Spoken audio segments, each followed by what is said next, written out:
Sa isang liblib na baryo sa Mindoro, isinilang si Andres, isang batang tahimik ngunit may matalas na pakiramdam. Mula pagkabata, tinuruan na siya ng kanyang lolo na si Mang Kadyo ng mga sinaunang dasal at ritual.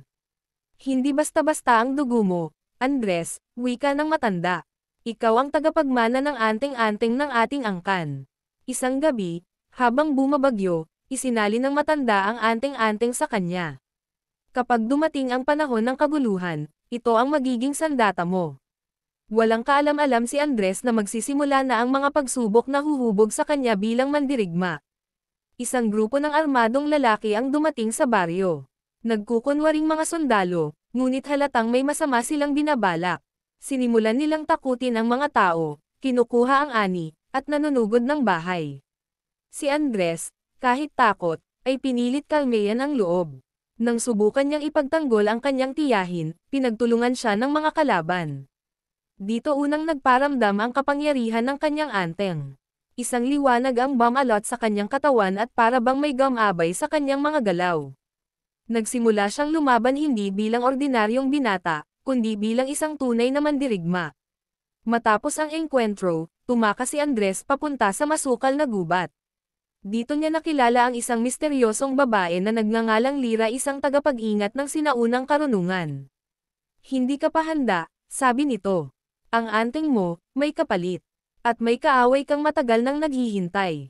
Tinuruan siya ni Lira ng mga orasayon, depensa laban sa itim na mahika, at pagbasa ng galaw ng kaaway. Habang lumalalim ang gabi, mas lumalalim din ang kanyang pagkakaunawa sa kapangyarihang hawak niya. Habang nagpapalakas, pinanaginipan ni Andres ang kanyang ama na matagal nang patay. Sa panaginip, sinabi nito, "Anak, huwag mong hayaang lumunin ka ng galit. Hindi lakas ang tunay na tagumpay, kundi disiplina." Nagising si Andres na may luha sa mata at panibagong determinasyon. Pero hindi niya alam, may isa sa mga armadong grupo na may sariling anteng-anteng, at isa itong dating kaibigan ng kanyang ama. Sa isang madilim na kuweba, pinakita ang lider ng mga kaaway, si Bruno. Siya ang dating alagad ng kabutihan, ngunit nilamon ng kasakiman at kapangyarihan. Ang hawak niyang itim na anteng-anteng ay nagbibigay sa kanya ng lakas, kapalit ng kaluluwa ng mga inosente. Nabalitaan niya ang tungkol kay Andres at sa kanyang anteng-anteng. Kailangan kong maagayon. Siya lang ang hadlang sa paglaganap ng aking kapangyarihan. Magsisimula na ang isang madugong tagpo ng liwanag laban sa dilim. Bumalik si Andres sa baryo at pinangunahan ang pagtatanggol ng mga mamamayan. Tinuruan niya ang iba kung paano protektahan ang kanilang sarili gamit ang mga simpleng depensa. Pero sa gitna ng katahimikan, naranasan niya ang unang pagkatalo. Nasugatan si Lira sa isang lihim na pag-atake ni Bruno. Napagtanto ni Andres na hindi sapat ang kapangyarihan, kailangan niya ng puso, tapang, at pananampalataya. Isang gabi, dumating ang isang misteryosong lalaki sa baryo. Matanda na, payat, pero may matalim na tingin. Siya si Guro Mateo, ang dati nilang tagapagsanay sa espiritual na digmaan. Tinuruan niya si Andres ng huling hakbang para ganap na maging mandirigmang may anteng. Kasama rito ang ritual ng pagyakap sa liwanag, isang proseso na maaaring ikamatay kung kulang sa paniniwala. Pumayag si Andres, para sa bayan, para sa mga nawalan ng boses. Sa gitna ng ulan at kidlat, hinarap ni Andres si Bruno.